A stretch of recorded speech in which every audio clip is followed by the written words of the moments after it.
শেখ হাসিনা একটা ব্যাককলের পরিচয় দিয়ে গেল।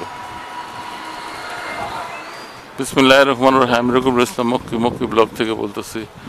আজ 6 আগস্ট, সুখের মাস, কিন্তু বঙ্গবন্ধু জুতা খাইতেছে আজকে, রশি গলায় ঝুলাইয়া, তারে হাতুড়ি পিঠা কইরা নামাইতেছে। কি কারণে? বঙ্গবন্ধুর সম্মানটা একেবারে শেষ করে দেবে,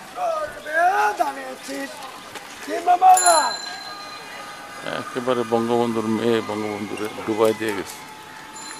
আর কোনো দিন কোনো বঙ্গবন্ধুর নাম এই দেশে 50 বছর পরে যদি আসে, কলঙ্কিত অধ্যায় বঙ্গবন্ধু শেখ হাসিনা। এত খারাপ মহিলা। তুমি রাজাকার বলো কাকে? রাজাকারের নাতিপুতি বলো কাকে? তুমি ভাবো নাই যে তুমি ভাবো না এই জনগণ কত শক্তিশালী? এই জনগণ দিয়েই তুমি একটু ভুল, তুমি চালাক হইতা, সবার ছাইরা ছাত্রলীগের পাশে এসে, নট ছাত্রলীগ, ছাত্রদের কুঠা আন্দোলনকারীদের পাশে চলে আসতো, তোমার দেশ হারাইতে হয় না। তোমার অহংকার, গাম্ভীর্য, অহংকারের কারণে তুমি বঙ্গবন্ধুর মেয়ে। তুমি এই দেশ তোমার বাবার, এই দেশ তোমার বাবা। আমি ক্ষমতা ছাড়বো না, ক্ষমতা ছাড়া তো সোজা না, আমি ক্ষমতা ছাড়বো না, এই সকল কথা তোমার খাইছে। আজকে ফকিন্নির বেশে তুমি চলে গেলে, এক কাপড়ে চলে গেলা, একটা হেলিকপ্টার দিয়ে পালায় চলে গেল। কিছুক্ষণ থাকলে তুমি মারা পড়তো।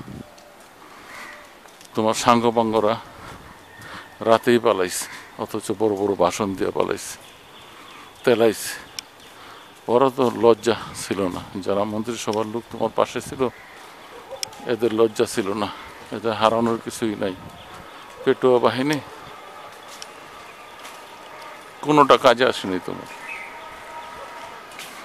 বঙ্গবন্ধুর পেটুয়া বাহিনী কোনোটাই কাজে আসেনি। আমি হাঁটতেছি 6 নাম্বার থেকে, যাচ্ছি জল্লাদখানার দিকে। আজকে একটু মুক্তিযোদ্ধার জল্লাদখানার দিকে যাব, ওখানে একটু ছবি উঠাবো। কারণ বাংলাদেশে আর জল্লাদখানার খবর কেউ নিবে না। মুক্তিযোদ্ধারে কলঙ্কিত করে এর জন্য সম্পূর্ণ দায়ী শেখ হাসিনা। শেখ হাসিনা পেটুয়া বাহিনী দিয়ে দেশ চালাবে। আওয়ামী সন্ত্রাসী। জনগণ এত অতিষ্ঠ হয়েছে, এত জনগণ যায় ভোট কেন্দ্রে গেলে জনগণের মারে ছাত্রলীগ, আওয়ামী লীগের পেটুয়া বাহিনী। আগের দিনে ছিল এমন যে একটা ভোট নেওয়ার জন্য বৃদ্ধ লোক, বিছনায় শোয়া এবং আপায়েজ, এ সকল লোকের নিয়ে যেত ভোট দেওয়ার জন্য। আয়সা বলতো, কাকা একটা ভোট অনেক দামি, আসেন আমাদেরকে একটা ভোট দেন। আমরা দাঁড়াইছি। ভোটের দিন ছিল ঈদের দিন। একটা ভাষণ ছিল, আমার ভোট আমি দেব, যাকে খুশি তাকে দেব, এই ধরনের ভাষণ। কি সুন্দর দিন ছিল। সেটার কলঙ্কিত কইরা ঈদে ভোটের দিন শেখ হাসিনা সরকার বোম ফাটায়, বলে তোমরা আসছো কেন? ভোট তো রাতেই হয়ে গেছে।